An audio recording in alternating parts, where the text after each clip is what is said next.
Pois eu nasci em Campos Gerais em agosto de 1928. Meu pai, Antônio Rabelo, que era cirurgião dentista, minha mãe, professora pública. Uma família nos dois casamentos, porque depois ela morreu e meu pai tornou-se a casar. E nos dois casamentos foram 13 irmãos. Campos Gerais, para mim, é uma cidade assim hoje quase que mitológica, porque eu me afastei muito de lá, embora tenha ainda alguns parentes.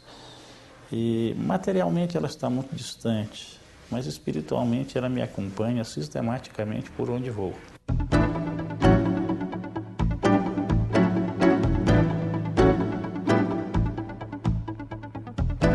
E depois vim para Belo Horizonte, que é, na verdade, a minha cidade em termos de trabalho, de ação política, de atividade intelectual, somente no jornalismo, que vivia aqui com a maior intensidade, até mesmo antes do binômio, que foi o ponto alto da minha vida jornalística.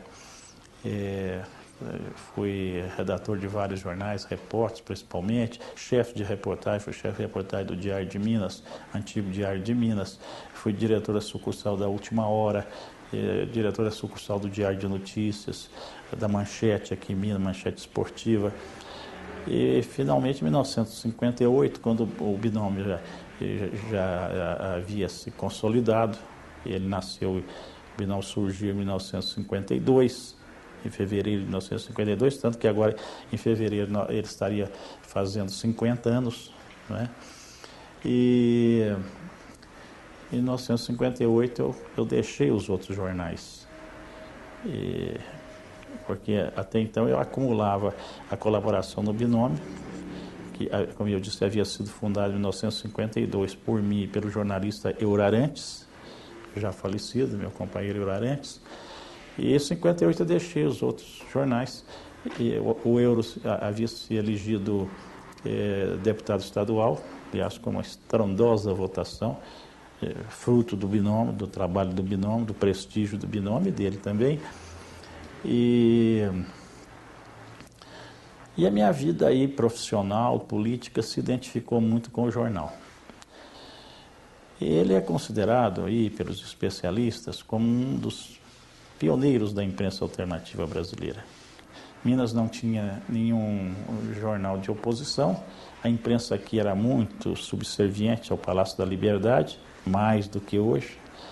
E então o binômio surgiu como uma ruptura desse servilismo, dessa dependência, dessa incondicionalidade da imprensa mineira com relação ao poder político no Estado e ao poder econômico também representado pelos grandes grupos. Tanto que o binômio já se inspirou justamente numa crítica ao governo Juscelino, que Juscelino lançou ainda na campanha eleitoral e depois ampliou isso muito, o que se chamou o programa Binômio Energia e Transporte. Mas em pouco tempo esse rabo Energia e Transporte foi eliminado, como os foguetes quando sobem vão deixando as seções pelo caminho. Então ficou isso aí e o programa do Juscelino se tornou conhecido apenas com o nome de binômio. Binômio para cá, binômio para lá, rádio, jornais e uma propaganda imensa para a época. Juscelino sempre foi um homem que cultivou muito a propaganda. Então, nós queríamos lançar um jornal de oposição, eu e o Eurarantes, eu com 23 anos, ele com 24, bolamos um nome que estivesse de acordo com a época, binômio.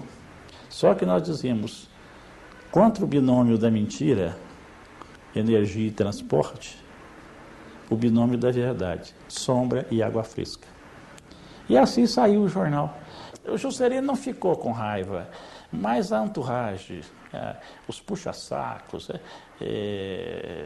resolveram então apreender o binômio. Aí é muito engraçado, porque antes nós já tínhamos lançado uma manchete diferente, com o mesmo tema, que diz assim, JK vai pôr rola na Praça Raul Soares, porque ele estava sendo construído o conjunto JK, pelo mesmo Joaquim Rola.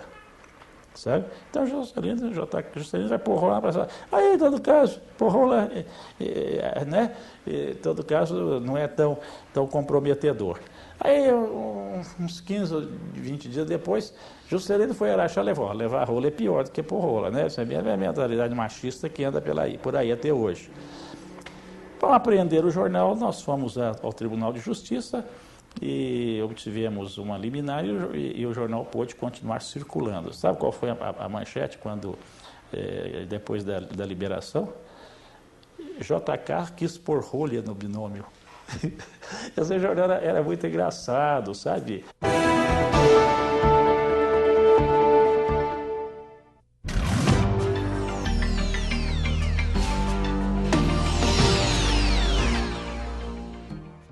Não, foi pisando forte. À medida que o sucesso aumentava, foi aumentando a dose. E, então ele teve muitos problemas com a polícia, com seguranças desses grupos e mesmo atentados, tentativas de sequestro que nós sofremos, até culminar com um incidente mais grave que ocorreu em dezembro de 1961. A manchete do binômio foi esta: quem é, afinal, esse general Punaro Bley? Uma manchetinha, e vinha grande assim: democrata hoje, fascista ontem. Então, ele telefonou para o jornal 2 ou 3 dias depois, e dizendo que queria conversar comigo. Eu digo, pode passar aqui na redação. E eu até pensei que fosse algum trote, porque toda vez que a gente publicava uma denúncia mais cabeluda, assim, mais pesada, os amigos aí gozavam, sabe? Mas passado uns 15 minutos, a recepcionista disse, olha, veio assim, assustada, disse, olha, tem um senhor aí vestido de militar. Aí eu falei, não é trote, é o tal.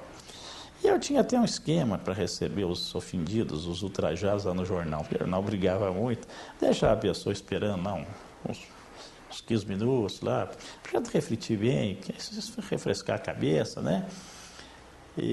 Mas ele era um homem, como eu disse, muito violento. E ele tratava os jornalistas de oposição lá no Espírito Santo a chicote. E até os obrigava a engolir os jornais. E ele disse, olha, deve ser da mesma marca. Eu vou chegar aqui, vou fazer o que eu quero aqui nessa redação, isso.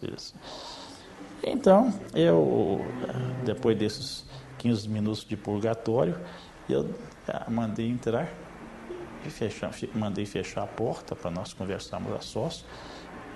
Seria até louvável que ele fosse lá discutir comigo, mas ele não poderia ir fardado e nem levando consigo o símbolo, a insígnia de comando, aquele bastão metálico, porque aí estava evidente o intuito de intimidar-me, né? Eu disse, pois não, boa tarde, assente isso aí e vamos conversar. Isso eu não vim cá para conversar. Eu quero saber quem foi que fez esta merda contra mim. Ele levava o jornal. Numa mão a insígnia de comando, na outra o jornal. Ele disse, olha, isso aí, eu já estava de pé.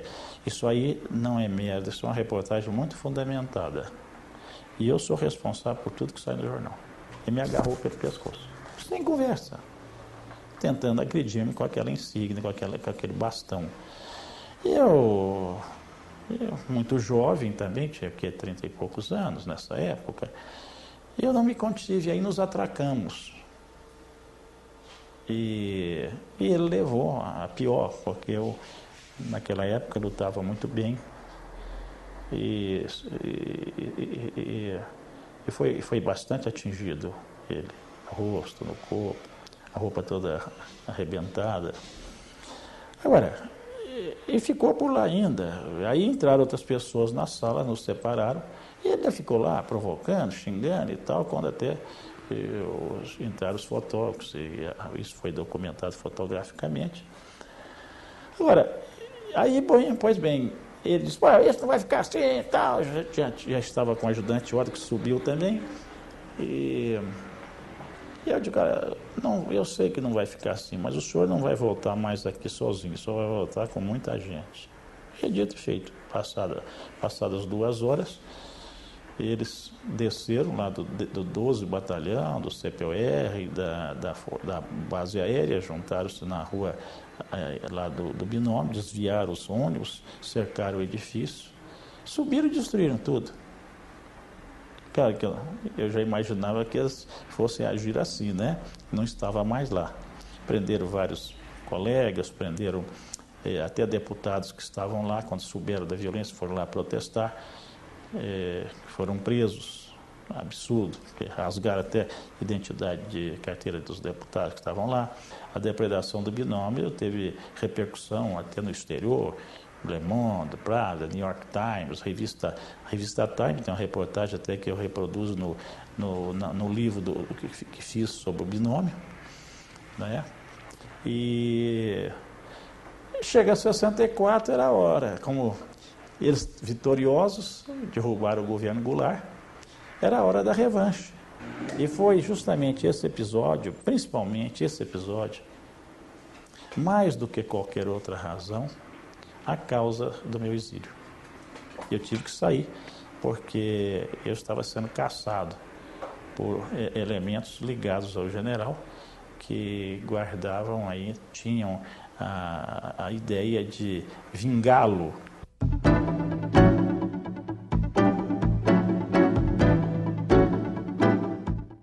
A saída de Belo Horizonte, tanto em 61 quanto em 64, sendo eu uma pessoa muito conhecida, foi difícil. Em 61, até uma circunstância muito engraçada, foi que eu saí vestido de padre. Eu arrumei uma batina que me foi oferecida, me foi emprestada pelo antigo padre Lage, Francisco Lage, depois deputado, vereador aqui em Belo Horizonte. E eu estava na casa de um amigo e lá troquei de roupa e saí, né? Só que a batina era um pouco curta para mim, mas ninguém percebia, né?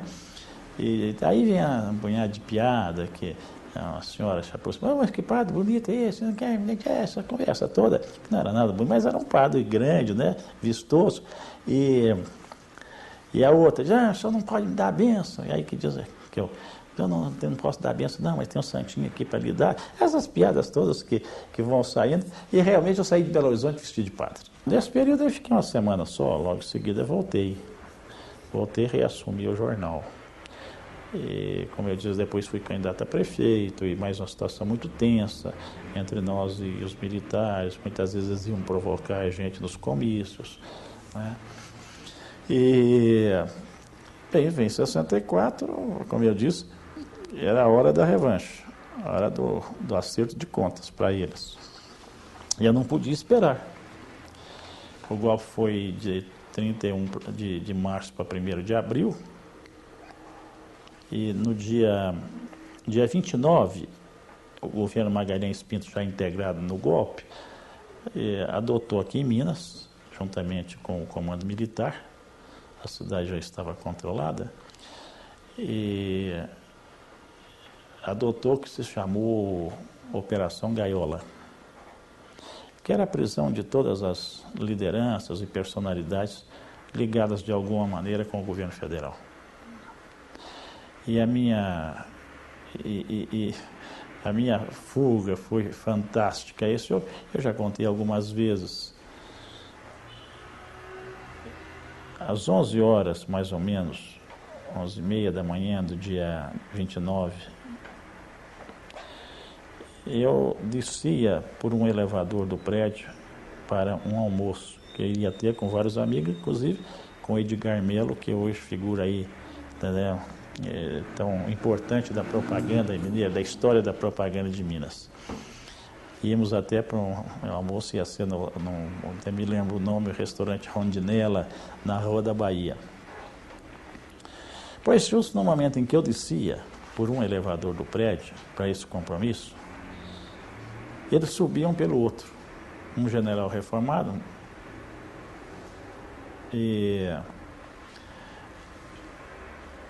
dois suboficiais para prender-me. E nós nos cruzamos no elevador. Quando eu chego lá embaixo, o porteiro, meu amigo, meu compadre, Geraldino, ele me disse: olha, cai fora, Zé Maria, que os homens estão aí te procurando.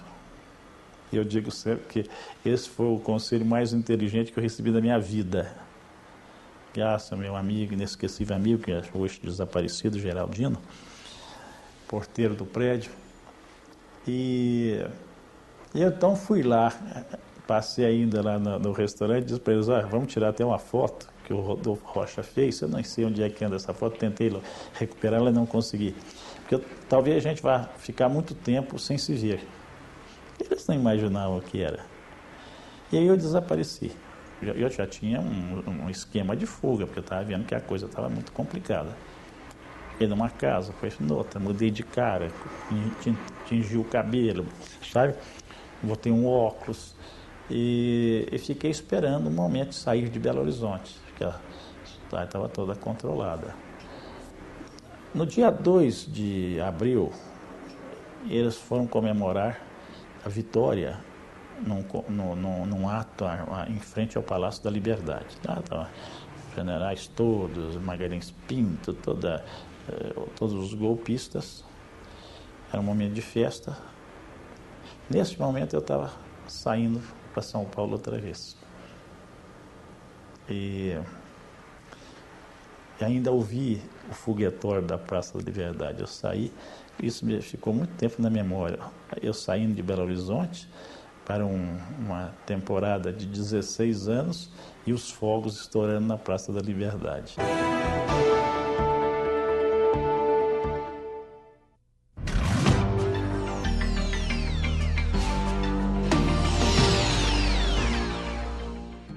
Nós tínhamos 2 carros, um ia na frente, verificando se a estrada estava livre. Aí andava uns 30, 40 quilômetros, voltava, se tivesse tudo ok, eu avançava mais um pouco, né? Ficava escondido na beira da estrada. E assim fomos, até que chegamos a Perdões. Ali tem uma curva. O carro da frente foi, não tinha nada de anormal, voltou e nós seguimos. Quando nós dobramos a curva da estrada, eles estavam armando barreiras lá, a polícia militar, e já efetuando os primeiros controles. Olha, eu não podia me apresentar, então nem me entregar, porque eu estava com o carro cheio de armas. Porque nós, se fôssemos presos pelo Exército, pela polícia, nós não iríamos reagir.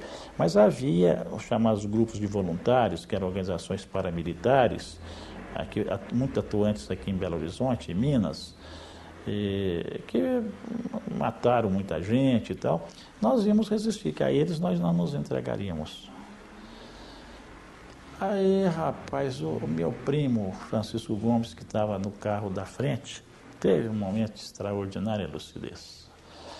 Eles estavam com 2 barreiras. E a primeira aqui estava já com muitos carros em fila. Ele falou: será que nós podemos ser revistados lá na barreira da frente, que estava sendo armada também? Pode ser. Aí, quando chegamos lá, ele falou para o cabo Zico: outra vez? Eu disse: Maicon, vocês já foram revistados? Já fomos revistados. Eu falei: então vocês podem seguir. E foi assim que nós escapamos. Veja você, eu já tinha escapado. Eu digo que você é a mão de Deus, a mão do diabo, você é a mão de quem? Sabe? E tinha escapado dessa maneira cinematográfica no elevador do binômio. E escapei dessa maneira na estrada lá de Perdões. E aí seguimos, fomos embora. Quando vi que caçaram o Juscelino, falei: não tem mais jeito. E os meus amigos aqui, inclusive o Oswaldo, o Cabo Afonso e outros, estavam sendo torturados para dizer onde é que eu me achava. E a família perseguida, invadiram a casa. E eu digo: olha, eu tenho que sair. E os próprios amigos disseram: no seu caso, não há dúvida, com esse antecedente desse problema militar, né, que foi com o general Polnaro Bley, com tudo aquilo que aconteceu, que eu deveria procurar uma embaixada. Então, de São Paulo, eu fui para o Rio e lá entrei na embaixada da Bolívia.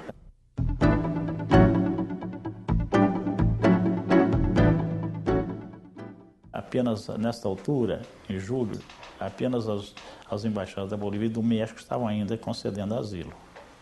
Então eu entrei na embaixada da Bolívia, fiquei lá 1 mês e tanto, porque não queriam nos dar salvo-conduto para deixar o país, era preciso que o governo brasileiro desse esse salvo-conduto. Aí fomos para a Bolívia. Chegando à Bolívia, estava lá um governo, que até era um governo mais ou menos de esquerda naquela época, do ex-presidente Paz Extensor. Mas já havia uma fermentação muito grande na Bolívia. E foi também uma adaptação difícil, viver na Bolívia, mas eu já estava bem arrumada, estava com a coisa arrumada. Eu tinha fundado um jornal lá com outros amigos brasileiros e bolivianos, um jornal diário que foi um sucesso espetacular, El Clarín. Então mandei buscar a Tereza para que ela me ajudasse a procurar uma casa para levar a família, que a família ficou aí.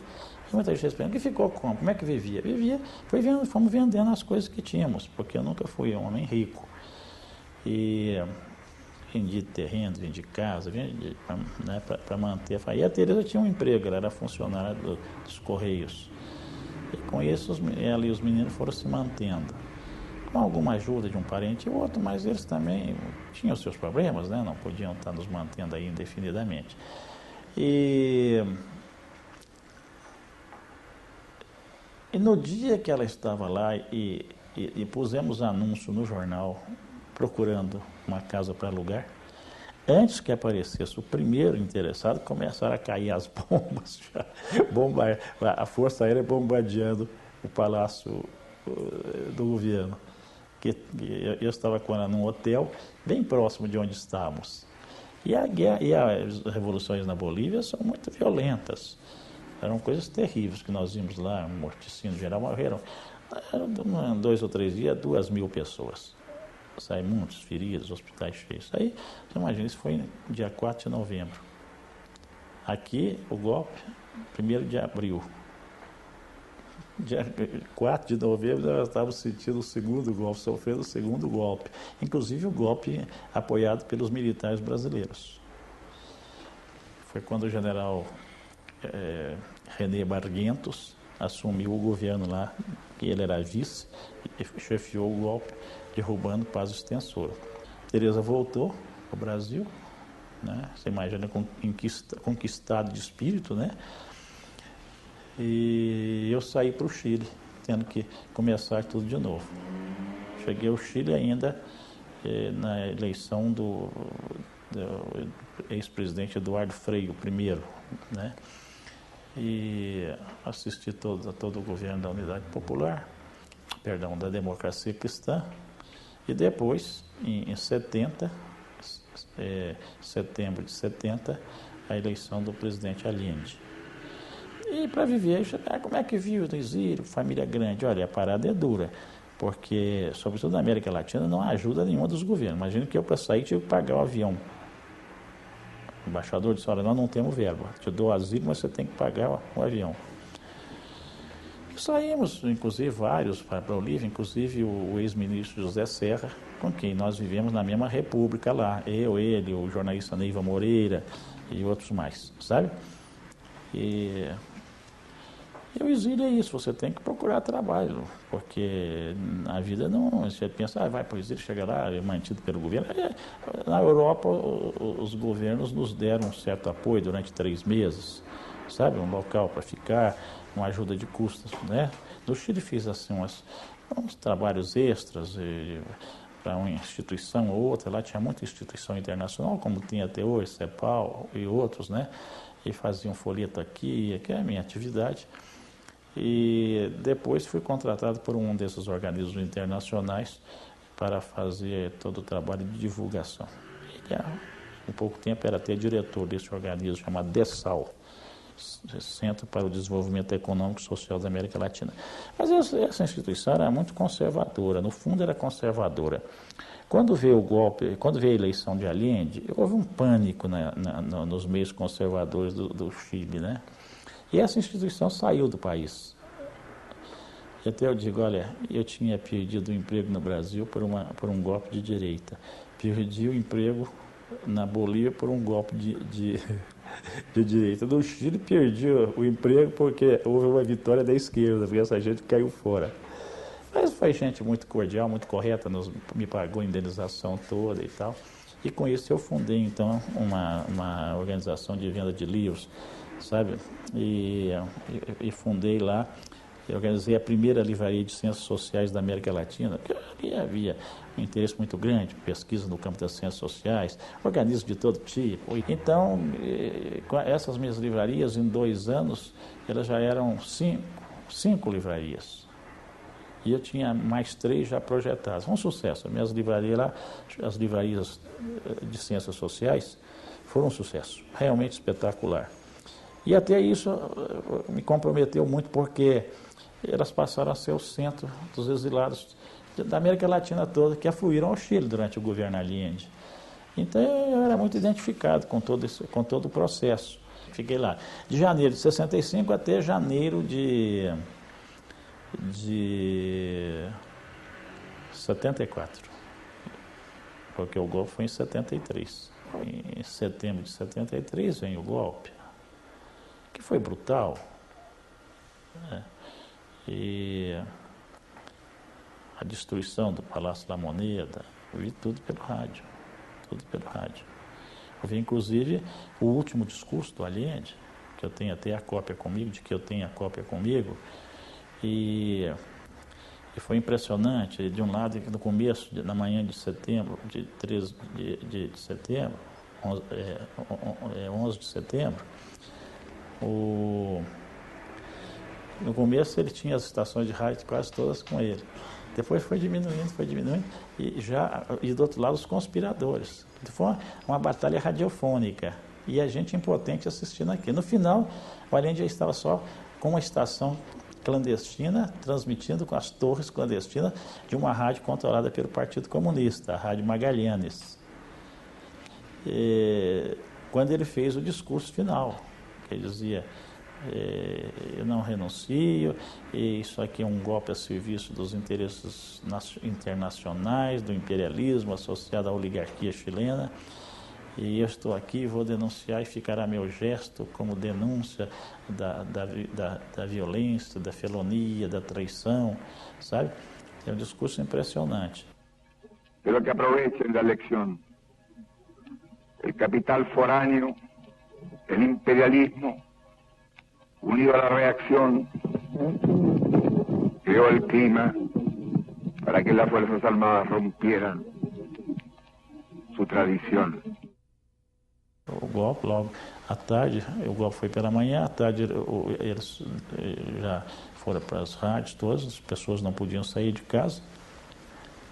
E nesta noite mesmo começaram a divulgar a lista das primeiras personalidades que deveriam se apresentar ao Ministério de Defesa sob pena de fuzilamento. Então estava o secretário-geral do Partido Comunista, o secretário do Partido Socialista, ex-ministros e militares que ainda com... E não, eu de gaiato no meio.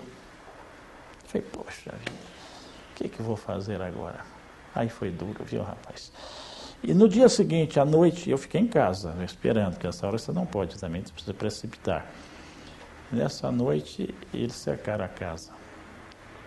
E foi um negócio terrível, mas não era para mim ainda, era para os estudantes equatorianos que moravam numa república ao lado. No dia seguinte, eles suspenderam o toque de recolher, que as pessoas se abastecessem, pudessem comprar. Já havia vários dias naquele clima todo, tá um problema na cidade. E eu também então saí. Eles suspenderam o toque de recolher de meio-dia até às 6 horas da tarde. Então eu saí com a Tereza e os 3 meninos menores como se fosse fazer compra. Nisso já tínhamos combinado um esquema que eu ia entrar, né, na clandestinidade. E um carro já me esperava uns 2 quarteirões dali, e eu então tomei rumo da casa de amigos lá, suspeitos, pessoas que eram até ligadas ao governo, mas que eram muito amigas. Nessa noite eles chegaram em casa me procurando, assaltaram a casa, ele estava dormindo, acordaram com um revólver na cabeça e tal. Aí perguntando por mim, ele estava numa lista aí e foi se apresentar. Como é que eu vou provar? Então tá bem e tal. E saíram, as crianças chorando, aquela coisa toda. E num descuido nosso ainda se aproveitaram e carregaram uma joiazinha que estava em cima da mesa, algum dinheiro, que era assim, eles praticavam a pilhagem, né, como botins de guerra. Eu fiquei lá mais uns dias nessa casa e resolvi então entrar numa embaixada, porque também você não pode ficar muito tempo num lugar só. Entrei na embaixada do Panamá, consegui oficialmente que fosse recebido lá como exilado, que havia recebido ordens do seu governo para receber até 15. No dia seguinte eram 45. E foi invasão. Agora, era um apartamento de 140 metros, uma coisa assim. Em certo momento, nós chegamos a ser 360 pessoas lá. Imagina como é que nós vivemos alguns dias, espremidos ali, naquele ambiente. Foi nesse período que o Didi, o Pedro, que é o pintor, que é autor desse quadro aí, ele foi preso e sofreu o diabo. Ele passou três meses no Estádio Nacional, no Estádio Chile, foi até submetido a fuzilamento simulado. Finalmente, depois de muita luta, apoios que tivemos no mundo inteiro, aqui, imagina que até a Joan Baez, a cantora, intercedeu por ele junto ao Pinochet, né? E ele, então, em dezembro foi liberado. Em janeiro nós pudemos, então, sair daquela negra noite, aquela atmosfera terrível do Chile, do golpe. E o Chile que nós tanto amamos, que até hoje nós consideramos como nossa segunda pátria, de tal maneira nos identificamos com o país. E um detalhe curioso, nós nunca tivemos coragem de voltar lá, sabe? Porque a imagem que nós guardamos não é a de hoje. E só vamos voltar agora que nós escrevemos o livro que estamos publicando, que nós vamos armados com o nosso livro, que é um canto de amor ao Chile e de denúncia da ditadura do Pinochet. Aí, em janeiro de 74, nós saímos e fomos para a França. Você imagina a gente ter que recomeçar de novo, pela terceira vez em menos de 10 anos. Uma realidade muito mais diferente. Porque o Chile, de qualquer maneira, era a América Latina, tinha uma cultura especial, politicamente o Chile é muito mais adiantado que aqui, do ponto de vista do povo, o povo muito mais consciente, né? Mas é a América Latina. A língua é mais fácil. É começar tudo de novo na França. Foi nisso então que eu tive sorte, porque, mais uma vez, né, o Mário Soares, depois primeiro-ministro, presidente português, ele tinha uma livrariazinha lá, porque na França a colônia portuguesa é muito grande, de imigrantes. Só nas imediações de Paris havia 1 milhão de portugueses. Ali a livraria era assim, um centro político, para, né, atrair os imigrantes portugueses, eles já estavam de olho na volta, né? Mas a livraria era muito mal, a livraria ruim, sabe, mal concebida e tal. E como eu tinha tido um sucesso muito grande com as livrarias no Chile, que chegamos a ter, como eu disse, 5 livrarias, um grande sucesso, amigos comuns me apresentaram. Eu já, aliás, conheci o Mário, que uma vez ele tinha estado numa das livrarias lá no Chile. Aí me apresentaram como pessoa que poderia dar jeito na livraria e me contratou. Quer dizer, eu com 2 meses estava trabalhando na França. Mas vem em abril, 74, a Revolução dos Cravos, Vermelhos, e a portuguesada foi embora. E eu fiquei sozinho com a livraria, mal conhecendo a França. E fizemos então o que foi a livraria Centro dos Países de Língua Espanhola e Portuguesa. E ampliamos.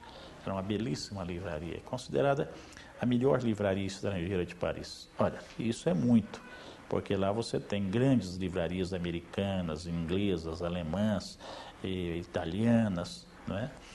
Mas foi uma experiência belíssima esta.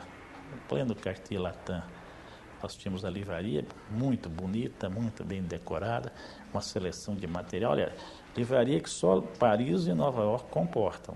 Porque você fala, mas Brasil, mas eu estou falando com enfoque estrangeiro. Porque você tinha que fazer livraria para os estrangeiros e para os nacionais daqui que estavam lá.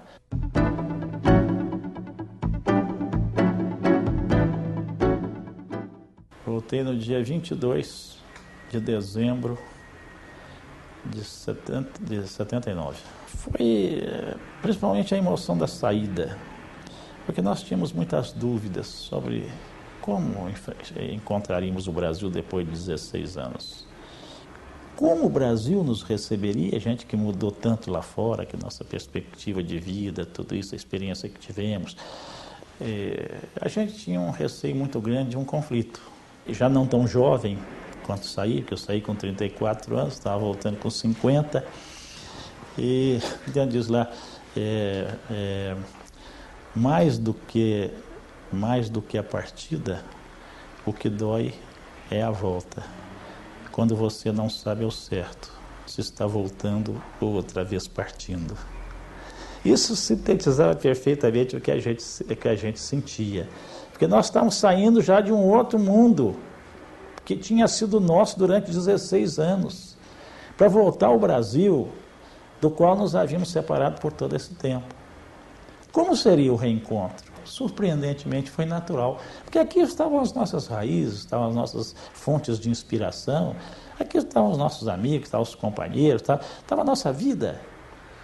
Então aquele que parecia ser um problema, um obstáculo quase intransponível, sabe a sensação que eu tive? Foi de que estavam voltando de uma viagem mais longa, com muita novidade na bagagem, com muitas perguntas a serem feitas.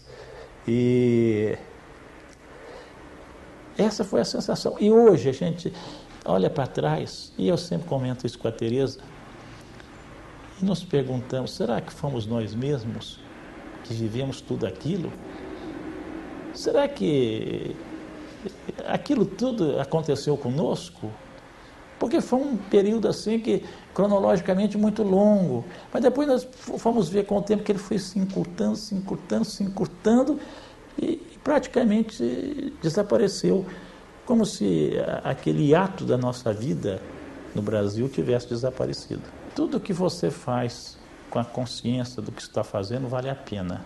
Nós não saímos, nós não entramos na luta política por acaso. Nós tínhamos consciência de que tínhamos um dever a cumprir em 64, em defesa dos interesses nacionais, defesa do Brasil, defesa do povo brasileiro.